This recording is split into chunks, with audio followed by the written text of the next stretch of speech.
Hey, what's going on, guys? Hope you're all chilling, having a good time. I am, actually, I was, not currently because it's not live, but earlier today I was in a player match. Finally found on with some decent players in it, so I gave it a shot. This guy, he had a bunch of wins, like around 13 or something like that, and like 2 losses. And before I saw his team, I was like, oh wow. And then I saw Phoenix, I was like, oh, okay, that's why. But I do like this team because not a lot of people use X23 in Morrigan and Phoenix. A lot of people use Morrigan. They'll have some heavy hitter or some She-Hulk or Wesker in front just so that you can absorb maybe 2 to 3 combos. Be gaining that meter and blah blah blah, whatever. It doesn't really matter since all you want to get in the end is 5 meters. Just use Phoenix for the whole point, and that is what he's going to accomplish here.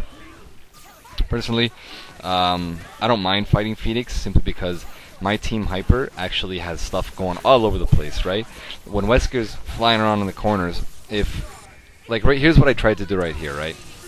I want to do that, X Factor, jump up, cross to do a hit down, but little did I know, she actually got hit, and I was like, oh wait a minute, I could just hit her now, and then kind of change my reaction, but I reacted too slow and made a mistake by tagging in the wrong character, and I was like, oh damn, this is not good. All I can really do now is my team Hyper upon a reaction of a teleport, or whenever I find a weak point in a game.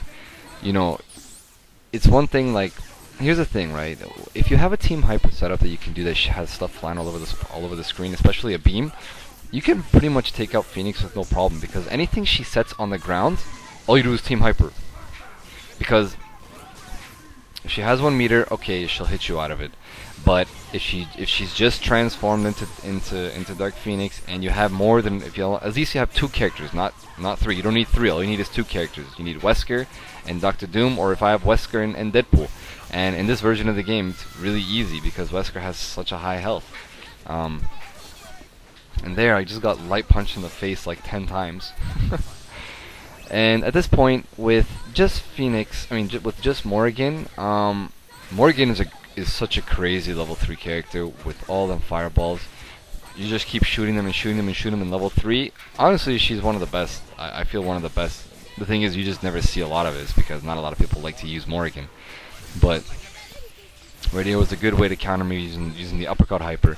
But still, he's at a great disadvantage. He can hang in the air as much as he wants, but eventually you don't want to dash like that too long because it is very slow and you can only take so much chip damage, and luckily all my characters have projectiles that are quite decent. To be honest, at this point I'm just trying to snipe her, and this looks like a single player shooter game.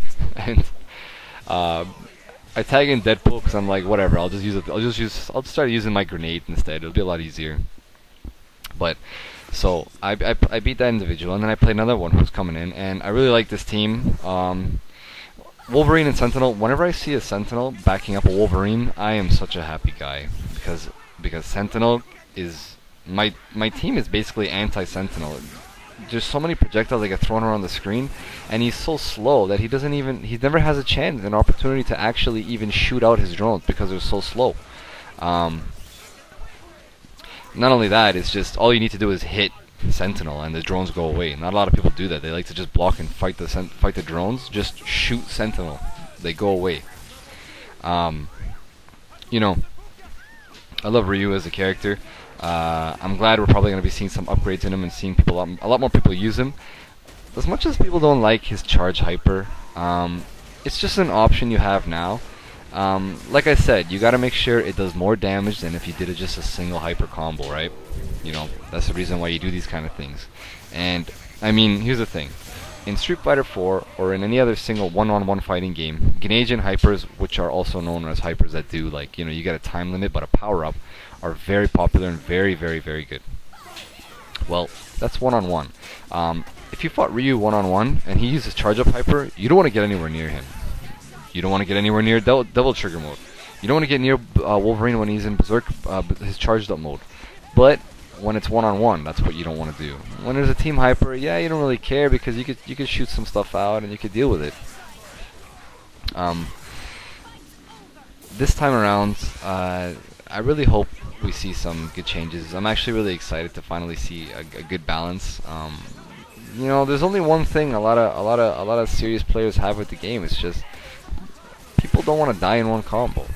Like, when you have 10% left health and you make a comeback, I know Capcom also do this thing where you have a comeback trigger mode, all that stuff. Everybody gets excited, but it's not. I mean, I hope. I mean, it doesn't look like they're gonna change that. That's what the game is. We got to deal with it. Let it be, whatever, right?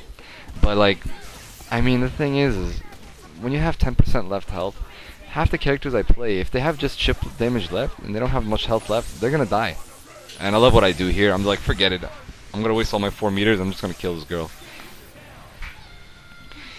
And you know, I love the new videos that came out. Nemesis and Doctor Strange. Doctor Strange is I love Doctor Strange, the Marvel character. I'm really excited to actually get my hands on him. And I hope you guys enjoyed these videos here. And it should be the end at this moment. Take care, guys.